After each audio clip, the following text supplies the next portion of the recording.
What's going on, everyone, and welcome back to the channel. Today we're going to be diving into some exciting news about the gaming world, specifically about the much anticipated PlayStation 5 Pro. If you're a game enthusiast like me, then you're in for a treat. Let's begin. So word on the street is Sony is cooking up something big with its PlayStation 5 Pro model. According to reports from credible sources like Insider Gaming and Moore's Law is Dead, we might be in for a real powerhouse of a console. First off, let's start with the heart of the system, the GPU. The PS5 Pro is rumored to pack a punch with its new GPU, which is rumored to be 3 times faster than the original PS5 model. That's a whopping 45% rendering performance improvement over the current PS5. In the tech industry, that's a pretty big jump. Now let's break down some of the technical specs. The Pro is said to feature 67 teraflops of 16-bit floating point calculation, which translates to 33.5 teraflops compared to the current 10.28 teraflops of the current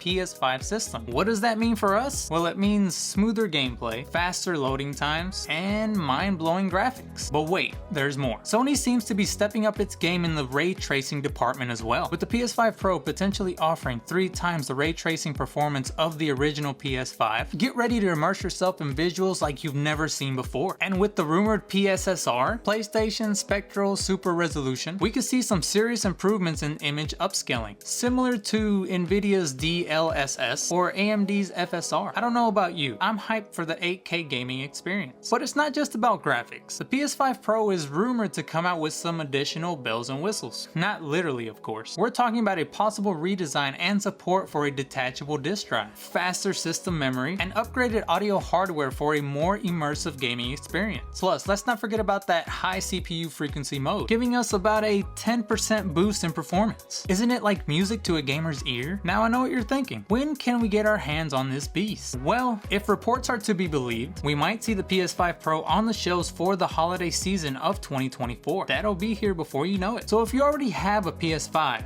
should you upgrade to the PS5 Pro? To be honest, no. I mean, if you really think about it, the original PS5 was on shortage for about 2 years. And on top of that, it's going to take game developers many months or even years to develop games that will take full advantage of the new PS5 Pro features. And with the predicted price of $600 to $650, I guess I would change my answer to no, not yet. And if you still have an old PS4, then yes, you should upgrade. But at the end of the day, you can do whatever you want with your time and money. Hope you guys enjoyed the video. Don't forget to get your merch at hecticmedia.com to help support the channel. And follow us on all social media platforms. The free giveaway is still going on, and it's only a matter of time before I pick the winner. Just comment hashtag Hector Morfin and subscribe to win. And finally, don't forget to like, subscribe, and smash that bell notification icon. I'll see you guys next time.